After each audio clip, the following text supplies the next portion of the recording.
Hi, I'm Debbie Moore. I'm with Steve Luken, who is running for our state senator here in North Carolina for District 26. And I'm going to give you a quick little thing here. Steve and I both are suffering from some really bad sinus stuff. So forgive us, our voices are rusty. True. But we're going to get through this. Hi, Steve. How are you today? Doing well, thank you, and thanks for mentioning this little thing we're both dealing with. But we're coming up for air, so that's good. Exactly. We're both on the mend.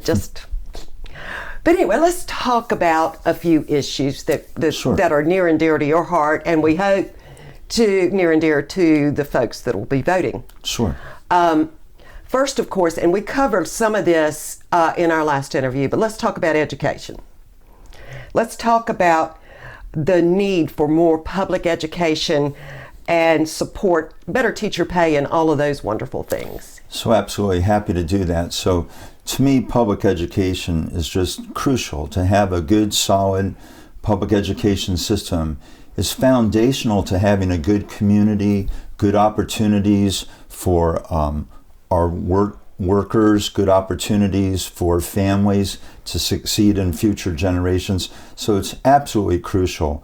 I came up in a really good public education system growing up in Ohio, and I sought out North Carolina over 30 years ago because it had a good reputation as supporting its public education. In fact, when I first came to the community right around 1991 or so, we were actually 31st in the nation as far as public school funding. We're now 48th and dropping. And if you measure us as a fraction of our GDP, we're actually 49th. And I just frankly think that's shameful. We've got to build up our public schools. Last year, North Carolina teachers left the profession at an unprecedented rate. 1 out of 9 of them left the profession. We have teachers in this county who travel up into Virginia with identical credentials, and they make $6,000, $7,000 more per year. We have teachers that go down to Guilford County and earn a substantially larger differential. We're really hurting as far as trying to maintain. I think our local schools are still mostly holding their own, but they're doing it in spite of the state government support, not because of it. Do you think they're doing it because the teachers themselves are dedicated?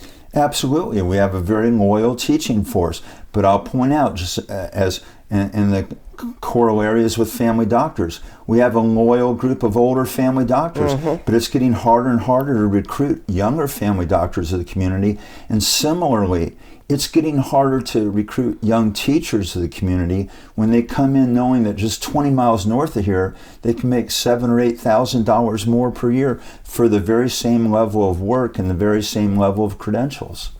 All right, so, and you just brought that in. Let's talk about the medical situation in Rockingham County and North Carolina per se.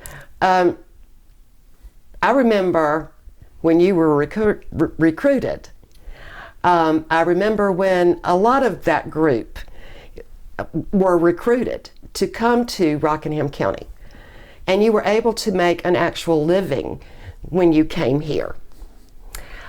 What is the difference now, other than we have hospitalists, which that's a whole different topic that bothers me, but Sure. Tell me what you think is the problem being able to bring these younger doctors in now. So there's multiple layers, and one of them segues actually back to where we were.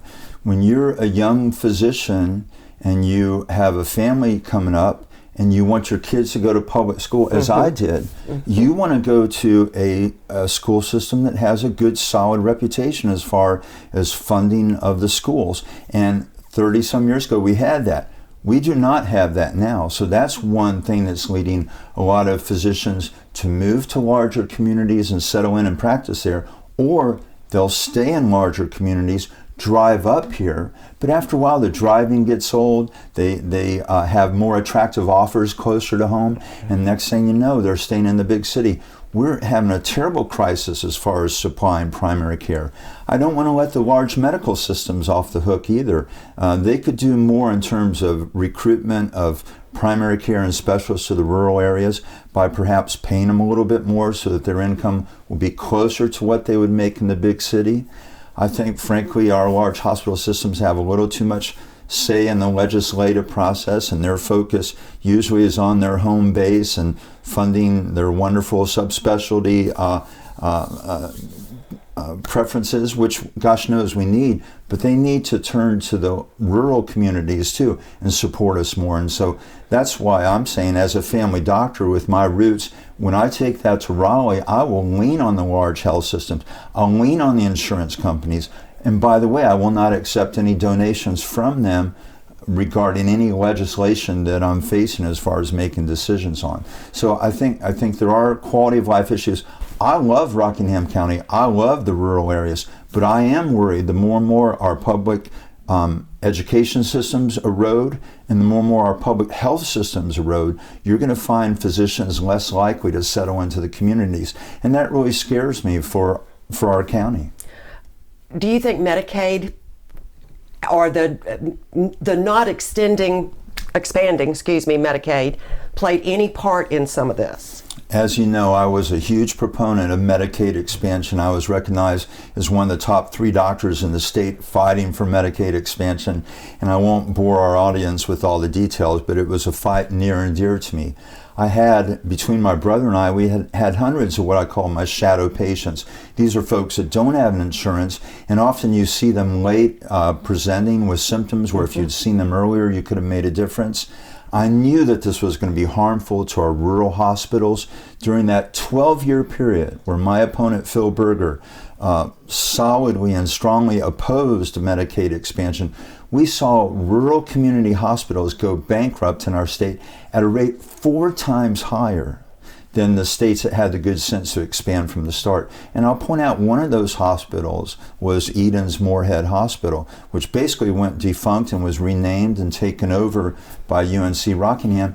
But absolutely, those 12 lost years hurt supply of physicians to rural communities. They led to thousands of premature deaths, of the 500,000 that weren't insured during that time, and we lost way too many hospitals. And that was one of the things that really got me politically charged to try to speak out for the rural areas and for my community. And we are a rural community. I don't think a lot of people realize just how rural Rockingham County is. I live in the boonies until I drove out here today, but I live in the boonies.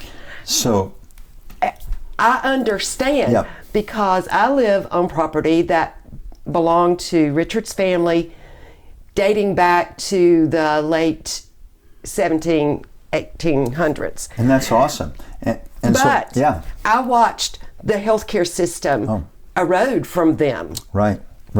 So I love the rural heritage that our county and our community has. You know, the farms and nature. I love to fish. I love being outdoors, and it's, to me, an ideal place to raise a family.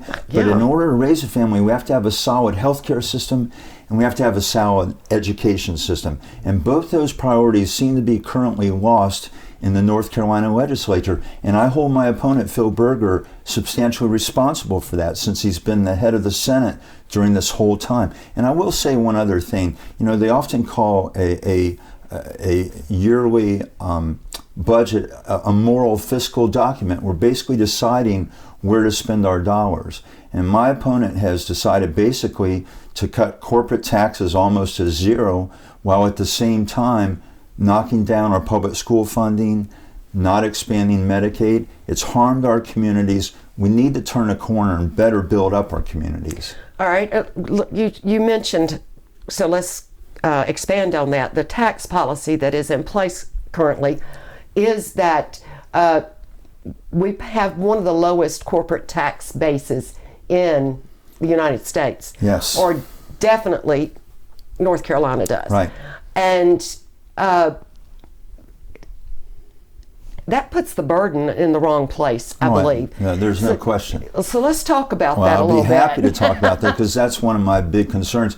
And it's yet another example of our challenges. So, for instance, my opponent often boasts how knocking corporate tax to the lowest in the nation has allowed our state to flourish. Well, I'll let you know, Virginia, this last year, was named the #1 state for business. Their corporate tax is 6%. My opponent is aiming to go to 0%. What does that mean? That means our local communities have to raise property taxes in order to try to build up support to the schools. That means that our tax policy, our income taxes become more regressive, and we end up putting more burden on middle class folks. That means we have grocery taxes, which say only 10 or 11 states in the nation have. So this has been a shift absolutely in the wrong direction. And when I become senator, I will push hard for the corporations to pay their fair share. Well, before we finish, let's talk about the integrity in government / the casino. Sure. So I realize folks have different feelings about the casino. Mm-hmm. I personally was no fan of the casino. I think ethically it brings in the wrong element. Studies have shown that in the 10-mile radius around any casino, there's a surge in problem gambling. These casinos take a lot of their money from problem gamblers. It's not the economic deal that some were pretending it to be. A lot of the local businesses find that they do not only a very good job taking dollars out of people's pockets, they do a very good job retaining entertainment money on site, and often communities don't see that. Also, 3 out of 4 of the jobs were service industry jobs, which only pay $16 to $17 per hour. Mm-hmm. And this, I say only, that's not a wage that you can raise a family on anymore. The average industrial wage is in the mid to high 20s for North Carolina. Why not wait and recruit a flagship industry that would provide a solid income for all families? I think it's because of the not only tens of thousands of dollars given to my opponent by the casino industry, but also the hundreds of thousands that the General Assembly is looking at potentially getting in donations as the years go by. So I say, from my standpoint, I will accept no donations from any corporation or any individual that has any business before the legislature or intends to have any business, because whether that colors your judgment or not, I tend to think it does, but it gives the wrong appearance. So I would absolutely refuse to accept any donations from corporations or super PACs or anybody like that who are trying to influence my judgment. Before we close, do you have any last statement you would like to say right to the camera? Well, sure. It's been my honor to run for senator this year. I've knocked on thousands of doors, had conversations with hundreds of folks. This is a great county to live in, but we've got to build up our public education system. We've got to build up our healthcare system. We got to make tax policy more fair. And frankly, we got to reinsert some integrity into this whole process. Someone as a senator should be making decisions on behalf of the constituents, not on behalf of how much donations we get from a corporation or a rich person. Thank you, Steve, and thank you for listening. I'm Debbie Moore. Thank you. I'm Steve Luken, and I approve this message.